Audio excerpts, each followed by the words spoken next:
दोस्तों मास और वेट दो अलग अलग टर्म्स हैं, पर बहुत लोग इसे एक ही टर्म समझ लेते हैं और कंफ्यूज हो जाते हैं।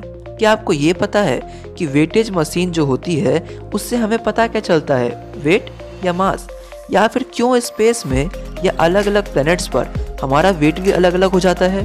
यही सब बात करने वाले हैं आज के इस एपिसोड में। मेरा नाम है सौरभ कुमार। चलिए शुरू करते हैं आज के इस एपिसोड को।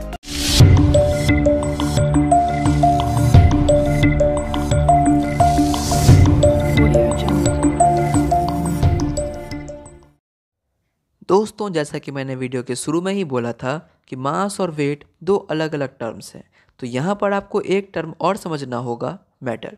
तो चलिए पहले बात कर लेते हैं मास का। Mass is a measure of the amount of matter in an object. मतलब मास किसी भी ऑब्जेक्ट में प्रेजेंट टोटल मैटर को बोलते हैं। यहाँ मैटर का मतलब है इसके तीन फॉर्म से, सॉलिड, लिक्विड और गैस। अब वेट को समझ लेते हैं।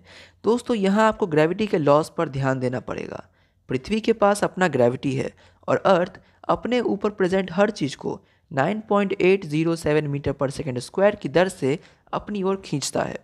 तो जब भी हम बात कहेंगे वेट का, तो weight is equal to mass into gravity होगा।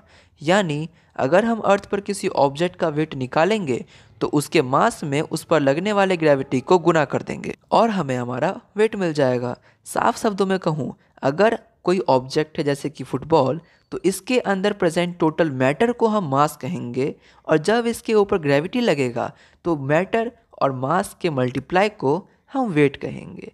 दोस्तों मास के टर्म के रूल्स होते हैं कि यह कांस्टेंट होता है, मतलब आप कहीं भी रहें यह कभी चेंज नहीं होगा, चाहे आप अर्थ पर रहें या स्पेस पे रहें या कोई दूसरा प्लेनेट क्यों ना हो, लेकिन वेट चेंज हो जाता है। जैसे पृथ्वी पर आपका जो वेट होगा वो स्पेस के वेट से अलग होगा। हालांकि आप स्पेस में वेटलेस फील करेंगे क्योंकि वहाँ ग्रेविटी नहीं होती है, पर मून या जुपिटर पर या किसी अन्य ग्रह पर आपका वेट वहाँ के ग्रेविटी के अकॉर्डिंग चेंज होगा। जैसे कि जुपिटर पर बहुत ज़्यादा ग्रेविटी है तो वहाँ पे आपका वेट बहुत ज़्यादा बढ़ जाएगा। वीनस पे बहुत कम ग्रेविटी है तो वहाँ पे आपका जो वेट होगा बहुत कम हो जाएगा। अब आप ये सोच रहे होंगे कि जब हम अपना वेट मेज़र करते हैं वेटेज मशीन पर, तब हमें पता क्या चलता है, वेट या मास? दोस्तों आंसर है मास, क्योंकि मास का ऐसा यूनिट होता है केजी यानी कि किलोग्राम।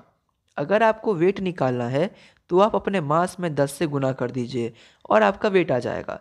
इसी तरह वेटेज मशीन पर जो भी वैल्यू आता है वह उसे 10 से भाग दे देता है और मास शो कर देता है। दोस्तों आज के लिए इतना ही। यह बहुत ही छोटा सा टॉपिक था। इस पर वीडियो बनाने का मेरा मकसद यह है कि इन फ्यूचर जो वीडियोस मेरे चैनल पर आने वाली हैं, जैसे theory of relativity, general relativity, special relativity या फिर टैक्योन्स, गॉड पार्टिकल, तो उसमें हमें इन सब टॉपिक को बेस को स्ट्रॉन्ग करने के लिए मैंने वीडियो बनाया। अगर आपको इस टॉपिक से कोई भी डाउट्स हैं या कोई क्वेश्चन है तो कमेंट बॉक्स में लिखिए, मैं जरूर सॉल्व करूंगा। Hope you guys like this video and share with your friends and family. ऐसे ही साइंस फैक्ट जानने के लिए सब्सक्राइब करें क्वांटम दुनिया को, बेल आइकन को प्रेस कर देना। तब तक के लिए टेक केयर, जय हिंद।